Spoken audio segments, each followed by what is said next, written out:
Hello friend, नमस्कार दर्शकों। मैं सुषमा वर्मा, अवधि लोक गायिका, अम्बेडकर नगर। देखिए हमारे साथ में शिखा बहन जी हैं और अमन भैया हैं, शाहिद भैया हैं, सब लोग हैं। तो आज हम लोग गीत के माध्यम से आप लोगों को एक देखिए सौरभ राजपूत जो मेरठ की घटना है और मुस्कान की आप लोग के बीच में लेके आए हैं एक गीत के माध्यम से। बहुत ही दर्दनाक घटना हुई है।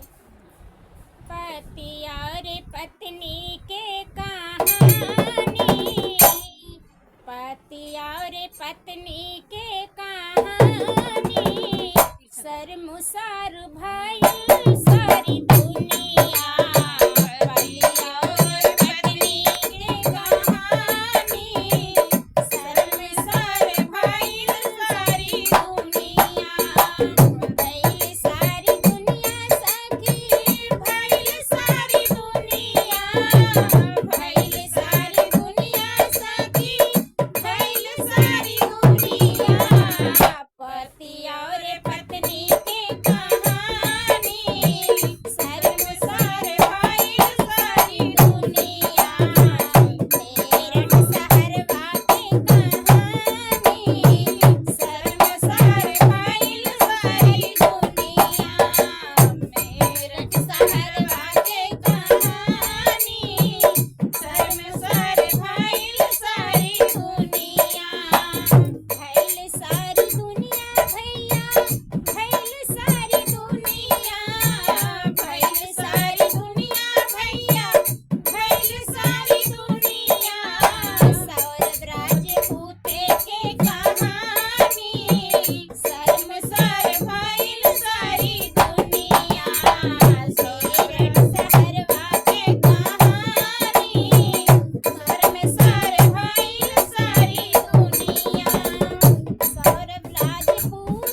कैसी लगी आप लोग कमेंट करके एक बार ज़रूर बताइएगा, सोचिएगा ये गीत कैसी लगी।